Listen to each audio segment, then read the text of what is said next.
Welcome to the Great Detectives of Old Time Radio. From Boise, Idaho, this is your host, Adam Graham. If you have a comment, email it to me, box13@greatdetectives.net. Follow us on Twitter at Radio Detectives and become one of our friends on Facebook, facebook.com/Radio Detectives. Today's program is brought to you in part by the financial support of our listeners. Thank you so much to Rashawn for sending along a donation to support.greatdetectives.net. Thank you to ST and to Jack for donating through our P.O. Box. Adam Graham, P.O. Box 15913, Boise, Idaho 83715. Well, now it's time for today's episode of Box 13. The original air date is March the 12th, 1948, and the title is The Dowager and Dan Holliday.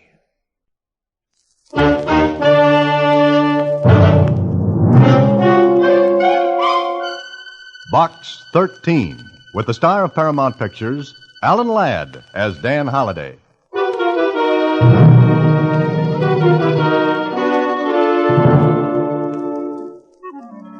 Dear Mr. Box 13, I address you as Mr. because I assume you are of the male sex.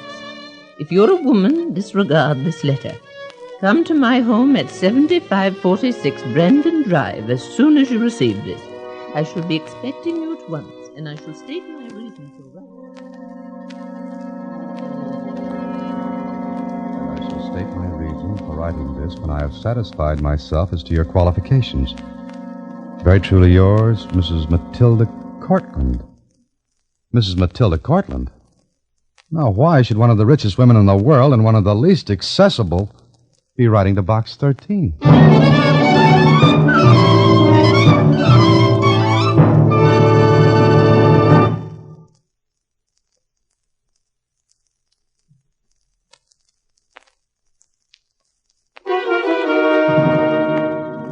And now, back to Box 13 and Dan Holliday's newest adventure, The Dowager and Dan Holliday. Golly, Mrs. Matilda Cortland. Impressed, Susie? I sure am. Why, nobody ever sees her. And practically no one knows what she looks like. She hasn't had a photograph taken in, come to think of it, I don't ever remember seeing one. Maybe she's a refuse. Susie, you mean recluse. Oh, do I? When Matilda Cortland wants help, it's got to be something big. Okay, Susie. Mrs. Cortland's wish is my command. See you later. The Cortland Mansion on Brandon Drive was the showplace of the city. People craned their necks to look at it. But all they ever saw was the dignified, prim exterior. Ah, I was privileged. I saw the inside. Because when I rang the front doorbell... Yes, sir? Oh, how do you do? I'm the man from Box 13. Oh, will you come in, sir? Follow me, sir. I followed the butler down the hallway. The house was just as I expected. It was the 19th century refusing to believe that the 20th had ever rolled around. Then... One moment, if you please, sir. Yes? I beg your pardon, madam, but the gentleman you were expecting has arrived. Show him in. That will be all, Jesse? Yes, madam. Stand there for a moment. Huh? I said stand there for a moment. The room was darkened, the shades were drawn over the windows, and the heavy old-fashioned drapes let in very little light. Then my eyes became more accustomed to the darkness, and I saw her. Mrs. Matilda Cortland. Practically a legend. She was about 75. Her white hair was drawn tightly back over her head and was covered by a jet-encrusted scarf. Her dress was a museum piece, and it fell to the floor in heavy folds. Now you've seen Matilda Cortland. That's an accomplishment, young man. Yes, I know it is, Mrs. Cortland. Come closer. That's enough. Now, turn around. Turn around? Yes. Are you a sample of what this modern age has produced? It's very nice out there, Mrs. Cortland. Matter of opinion. How old are you? 32. You may sit down. Oh, thank you. Why didn't you come sooner? I only received your letter this morning. It's after 1. I ate lunch. I've developed that bad habit. You could have had lunch with me. Well, the letter didn't invite me. No matter. This is your advertisement in the Star Times? Yes, it is, Mrs. Cortland. I saw it by chance. I never read newspapers. I form my own opinions, political, social, and moral, without aid from the press. Some of us, Mrs. Cortland, like to hear other sides of the questions that may come up. Stop arguing with me. Mrs. Cortland, I came because you asked me to. I assumed you had something in mind when you wrote to Box 13. I didn't know it would be a discussion, which neither of us... That's enough, young man. Do you have a name? Oh, yes, Dan Holliday. Daniel? Only when I'm being formal. Why did you put this advertisement in the paper? Well, I told her. She listened without changing expression. When I finished... Then you don't accept payment for your services? No, I don't. Very well. You're going to help me. Oh, just a moment now. I haven't heard what you want me to do. Does that matter? You advertised that you would go anywhere, do anything. Well, maybe what you have in mind won't interest me. Mr. Holliday, I want you to do this for me. All right, then tell me what it is. Come here this evening for dinner. Oh, I'm sorry, but I have an engagement. Cancel it. Well, I can't. Nonsense. Anyone can cancel an engagement. Look, Mrs. Cortland, this is the 20th century. I know there were days when the word of Matilda Cortland was law to the society of this city, when engagements were canceled right and left to leave room and time for your dinner parties, but I still have an engagement I intend to keep. You're unreasonable. No, correction. Independent is the word. No matter. But it does matter, Mrs. Cortland. Now, you'll excuse me. Oh, wait. Yes? Tomorrow night, then. I think I can make that. 7:00. Please be prompt. Do I dress? Of course. And meanwhile, I'm supposed to guess what you want me to do. I know the dinner isn't all of it. And that's quite right. You meet my grandson and a woman. And then? And then, no matter what I say, you're not to act surprised, astonished, or give the least sign that anything is strange or new to you. No matter what you say. You think you can manage that?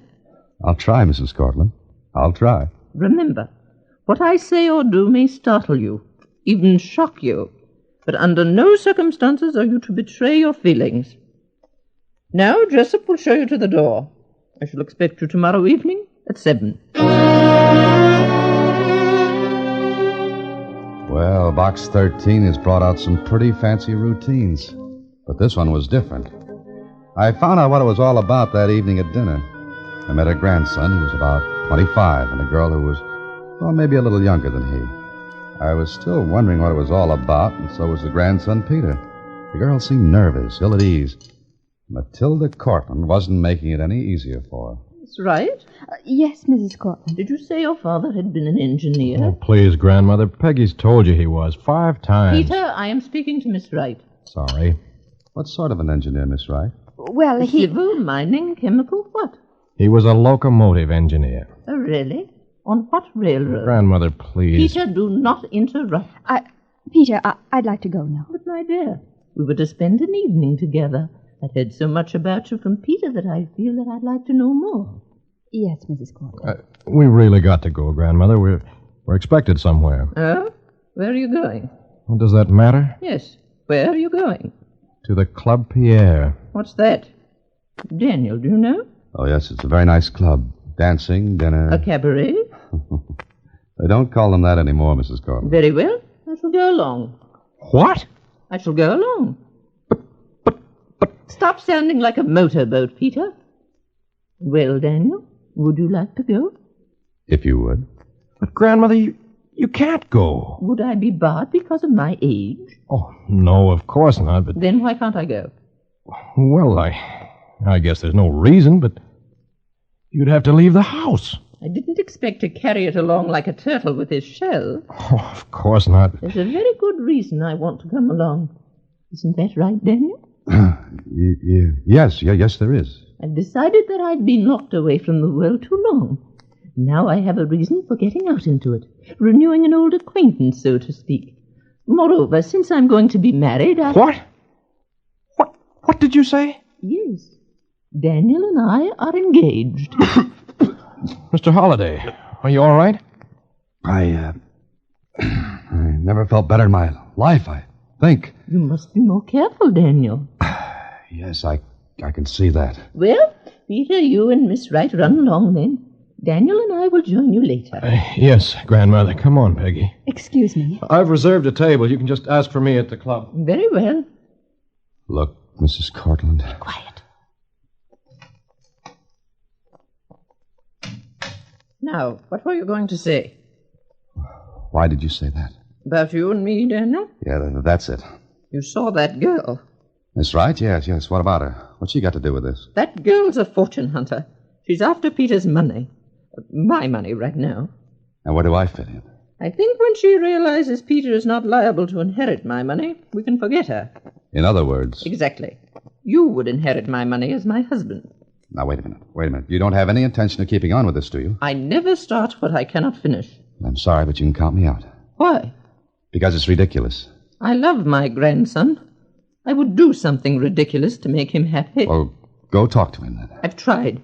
He's infatuated with that girl. All right, forget that. What kind of a reputation do you think this will give me?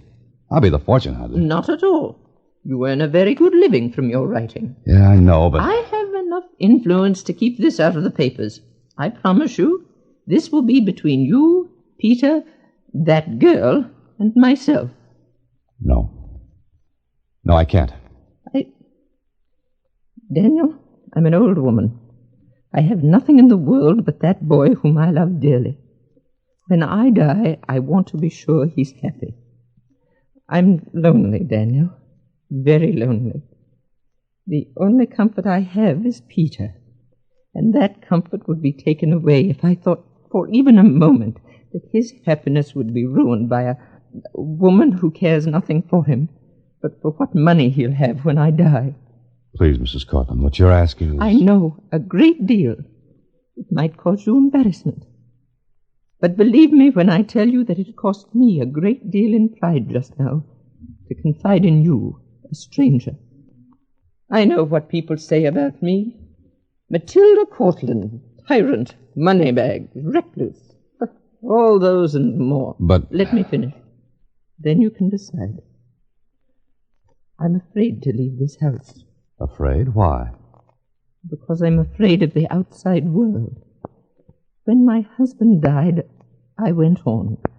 Then my daughter died. My son-in-law died. Peter is all that's left. I want him to be happy, and I'm willing to sacrifice anything to see that he is.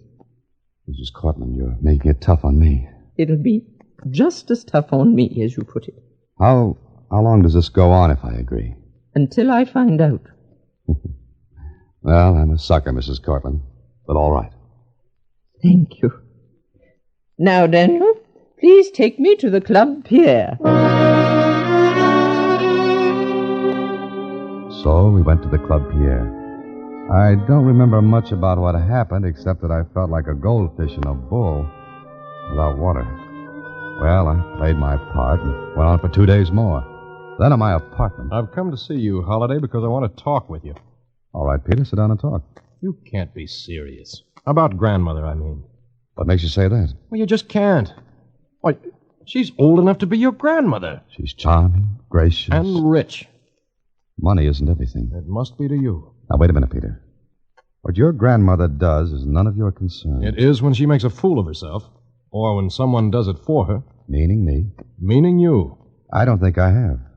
Besides, I'm having fun. I've learned to drive her electric runabout. It's a little slow, Oh, but you're not it's, even serious now. How do you know? Because it's ridiculous. Maybe she thinks your romance is ridiculous. That's none of your business. All right. All right, it's none of my business. And what I do is none of your business. And you insist on going on with this? Why do you say that? Because if you do, I'll find a way to stop it. Oh? How? I don't know, but I will. Is that a threat, Peter? No, that's a promise. All right. As long as we're playing Oh Promise Me, I can promise you that I'll take care of myself. Well, we'll see about that, Holiday. And I warn you, you're going to get into trouble.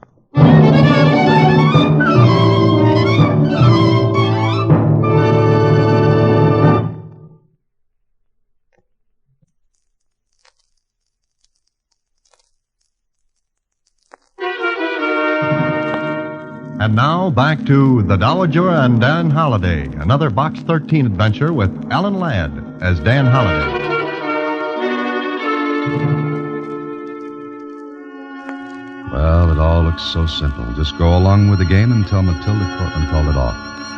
Yeah, sure, that was all. Then one night at her home... Tonight, Daniel, you're taking me to the opera. Oh?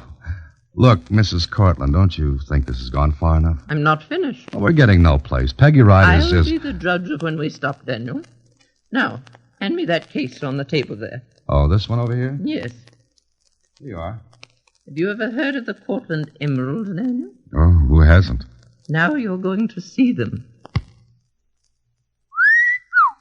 Beautiful, aren't they? Well, I won't argue with you.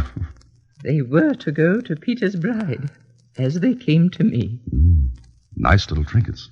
Each one is perfect, and perfectly matched to the next. 20 of them. You're going to wear that necklace? Yes.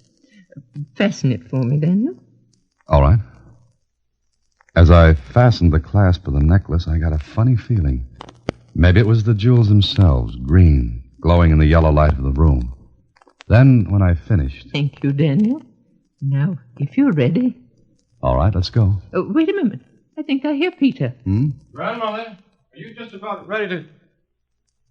The emeralds? Yes, Peter, the emeralds. I'm wearing them tonight. But you can't. Why not, Peter? Well, I mean, it's dangerous, isn't it? Why? Well, all I meant was, are you sure the clasp was tight? It won't come loose or anything. Of course not. Come along, Daniel. Yes, sure. And Peter, What? you can close your mouth now. Didn't hear much of the opera because I kept thinking how strange Peter had looked when he saw the necklace. How Matilda Cortland had looked. As if warning her grandson to be quiet, say nothing more. Then the opera was over. I drove her home. And then I went home to bed. Yeah? Who is it? Holiday, Uh-huh. open up. Well, who is it? Police. Police? Wait a second. Hey, what's up? You're Dan Holiday. That's what the name on my mailbox says. Why? Move over. Sergeant, stay out here. Now, wait. What's the big idea? Got a warrant to bring in.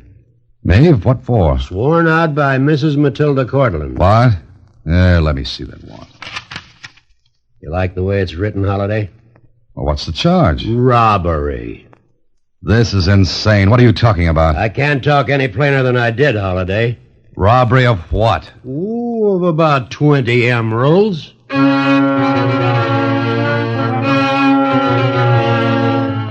Necklace almost immediately after I came inside this house. It was just after I'd left Mr. Holliday. No one else was with you. You know as well as I do that I didn't take that necklace. It was missing. Then look all over the house. The insurance company has already done that. Well, Holiday, You said that once. did I? Well, you didn't answer it. I can't. Will you need me anymore, officer? No, I don't. Excuse me. You can hang up Jessup. I've taken it here in the library. Yes, of course. It's for you, officer. Thank you. Hello? Oh. Okay. Stay there. Got any good answers, Holiday? Answers to what?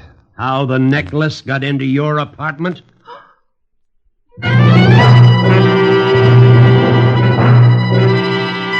Oh, this was a beauty. I was looking out of a frame that crowded me, but good. I knew Mrs. Cortland had that necklace when she had left me last night. I saw it, yet how could it get in my apartment? And why? So I saw Kling, and he pulled some strings, and I was out on bail.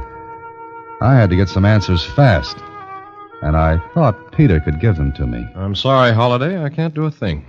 Listen, you saw that necklace when your grandmother and I left for the opera last night. And I saw it when I brought her home. Then how did it get into your apartment? Maybe you've got an answer. No. Listen, your eyes popped out of your head when you saw your grandmother wearing that necklace last night. Why? I knew something would happen. How did you know? What gives you the right to question me? I'm doing it. All right, go ahead and ask. I was with your grandmother all evening. And I wasn't. If you want to check, go ahead. But it looks as though you're in a mess, Holiday. Well, there's nothing I could add to that. Sure, I checked. Peter was in the clear. He hadn't been near his grandmother from the time he saw us until the next morning. Yet someone had to take that necklace and plant it in my apartment. And it looked like a frame-up between Peter and his grandmother. But why? Why frame me? Why go through this whole elaborate fix just to fasten a crime on a guy they'd never seen before? And I got an idea. I went to the insurance company. Of course, Mr. Holliday, now that the necklace is recovered, we have nothing more to do with the case. But if it hadn't been recovered, you'd have paid the claim, right? Certainly. But it's not the insurance money they were after. Mrs. Cortland? Certainly not. Why, she's enormously wealthy. Yeah. But you know, it is a little strange, come to think of it. What's strange, come to think of what? Probably nothing, but we were due for our routine checkup in just 2 days. Checkup? Of what? Well, you must know we make a checkup on insured objects every so often. And one was due in 2 days. Yes. Oh, I see. I beg your pardon? Oh, nothing. Well, thanks very much. But it still didn't make sense. It still came back to the necklace being found in my apartment. Then I figured out another angle. And my next stop was to see Miss Peggy Wright. What do you mean? What are you talking about? I asked a simple question, Miss Wright.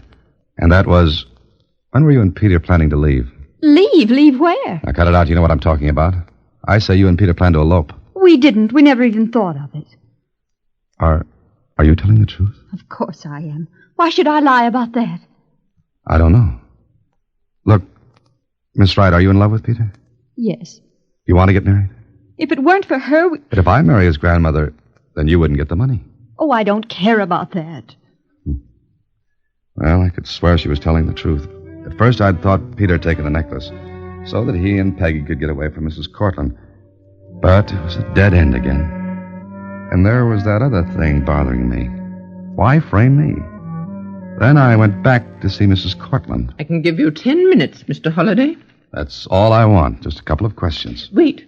If I promise not to prosecute, if I drop the whole thing, will you forget it? Now, wait a minute. Let me get this straight. You're willing to forget all this? Yes. Why? Because perhaps I like you. Oh, no. That's not it. Then I have nothing more to say. Yes, but I have. Why did you decide to wear that necklace to the opera last night? It's mine, and I wear it when I please. But why last night? And why was it missing this morning? It's a little too much of a coincidence that you wore the emeralds last night and that they were found in my apartment this morning. Please leave, Mr. Holliday. And Peter almost fell over when he saw you with that necklace that night. And what? And this morning, when you heard it was found in my apartment, you almost fell over. Come on, Mrs. Cortland. What's going on? Do you want money to forget all about this? No, I don't want money. I want the truth. Maybe even then I won't forget it. Jessup will show you out. Jessup will find himself on the end of a fist if he tries it before I find out a few things. I'll call the police. Go ahead. I'll wait. Well, why don't you call? I have no wish to harm you. Mrs. Cortland, What were you going to say? Nothing. Nothing at all. I'm just getting an idea, that's all. An idea. Fantastic, but it made sense. I lined up my facts. First, Peter's reaction when he saw the necklace. Second, the insurance checkup was due just after the necklace disappeared. Third, Peter hadn't had a chance to touch the necklace between the time I saw it last and when it appeared at my apartment. Unless he and his grandmother were trying to frame me. That didn't make sense because there was no reason in the world for them to do it. So I called to Kling, another chase around the city, and I found the man I was looking for. Okay. I had everything I needed. And I called that evening at the Cortland Mansion. I made sure Peter and his grandmother were there, and I took Peggy with me. And in the library... This is the last time we'll see you, Mr. Holliday. I don't think so, Mrs. Cortland. Not after the little game we played. What do you mean? When we first started this, Twister, you said you'd do anything for Peter. What are you getting at, Holiday? And you, Peter, you said you'd get me in trouble. Listen. No, you listen. You planted that necklace in my apartment. Silence after that, huh? But it's true. You wanted to frame me. Mm-hmm. But you, Mrs. Cortland, you suspected he took the necklace, didn't you? You're quite mad. Oh, no. With the insurance checkup coming, you wanted to avoid a scandal because you thought Peter had taken the necklace. You had a paste one made. Uh-huh. I checked and found out. The paste one was the one you wore to the opera. And, Peter... What? That double take you did when you saw the paste necklace almost floored you. Because you thought you had the necklace. You didn't mean to steal it, did you, Peter? No way. Holliday's right, Grandmother. So you reported the missing necklace, the paste necklace, Mrs. Cortlandt, never thinking the real one would show up. Peter, you owe Mr. Holliday an apology. And there is the understatement of the year. Mr. Holliday, what can we do? Peggy, Yes? come here. You too, Peter. All right. Peter, you wanted to protect your grandmother by showing me up as a crook. Mrs. Cortlandt, you wanted to protect your grandson any way you could. It seems to me a lot of energy was wasted that could be used to good advantage. What do you mean? Why don't you stop trying to run other people's lives, Mrs. Cortlandt? Let Peter and Peggy get married. I'm sure it isn't his money she's after. If you don't, this would make juicy reading in the papers, I'm afraid. You wouldn't. Oh, well, yes, I would. Very well. Okay, Peter. You and Peggy run along, huh? Holliday, That's good enough.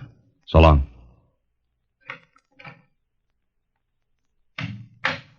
And I, Mr. Holliday? You and I are going to the Club Pierre. You're very chivalrous, Mr. Daniel. So you admit chivalry still lives. Okay, let's go. I'll get the electric runabout and we... No. Let's go in your car. The runabout's a little slow.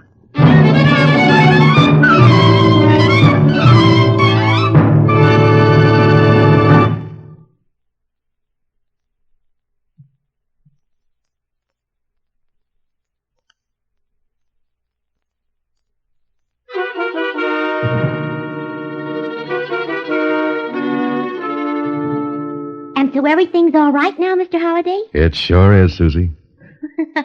Oh. What's so funny? I was just thinking, she couldn't have lost the paste necklace. All right. I'll play straight man. Why not? Because it would have stuck to her neck. See? Oh, I'll go get the mail for box 13. Good night, Mr. Holliday. Next week, same time, through the courtesy of Paramount Pictures, Alan Ladd stars as Dan Holliday in Box 13. Box 13 is directed by Richard Sandville with an original story by Russell Hughes. Original music is composed and conducted by Rudy Schrager. The part of Susie is played by Sylvia Picker. Production is supervised by Vern Karstensen. This is a Mayfair production from Hollywood. Watch for Alan Ladd in his latest Paramount picture. Welcome back. I didn't actually recognize the voice of the woman who played the Dowager, but it was a really good performance. I don't think it was Jeanette Nolan. Might have been, but I think her older women tend to be played a little bit differently. But this was a pretty well-rounded character for a 27-minute story, with a bit of arrogance, but also some vulnerability that really did make her likable. All right, well, listener comments and feedback, and this one comes from ST. Just a couple comments on your program. This is long past, but regarding the guy who called his girlfriend Glamourpuss, that was highly annoying, but far worse than that was his telling her to shut up. And once I even heard him threaten to hit her over the head with a water pitcher. Guess I just chalked those up to a different time in what was acceptable to broadcast to the public. And it can't be changed. It is history, after all. And I think that is true. Certainly, shortly after Stand By for Crime, the series you're referring to, the Honeymooners became quite popular. And, of course, Ralph Cramden's threat of "to the moon" was one of the show's big catchphrases. Now, I don't think that Chuck Morgan intended actual violence any more than Ralph Cramden did. And if the audience actually thought they did, it'd be problematic. Of course, in the 21st century. They become more aware of some issues, including violence against women. So, understandably, this isn't something that we would hear or want said in a modern context. Last, a comment about Alan Ladd. I think he is the worst actor I've ever heard. His voice is so flat, so monotone, and without emotion. How in the world he ever got to be a famous actor is completely beyond my understanding. I don't really view Alan Ladd that way. I don't think his voice is monotone. I tend to think it's smooth, and I actually like his voice. And you also have to remember he was a screen actor, so would think his looks would have also been part of his success, which obviously doesn't come over radio.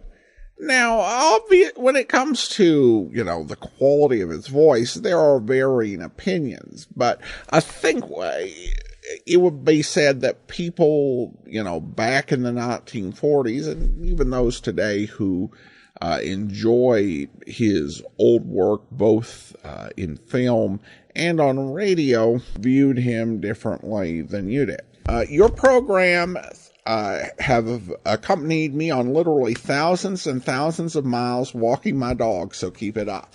Well, thanks so much. I appreciate the comments, and I also have to respect being able to listen to a radio drama while walking your dog. I love my dog Rocky, but he's at a point where I have to be absolutely focused on him all the time in order to keep him out of mischief. We're working with him, getting him some training, so maybe someday. Appreciate the note, and then also have a brief note from Jack. Jack writes, "Hi Adam, just want to say thanks for your hard work and attention to detail.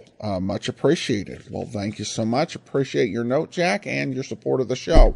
I also want to go ahead and thank our Patreon supporter of the day. Thank you to Lanny. Lanny has been one of our Patreon supporters since September 2018, currently supporting us at the rookie level of $2 or more per month. Thanks so much for your support, Lanny. And that will do it for today. Join us back here tomorrow for It's a Crime, Mr. Collins, and then next Monday we'll be back with another episode of Box 13. In the meantime, send your comments to box13@greatdetectives.net. Follow us on Twitter at Radio Detectives, and become one of our friends on Facebook, facebook.com/Radio Detectives. From Boise, Idaho, this is your host, Adam Graham, signing off.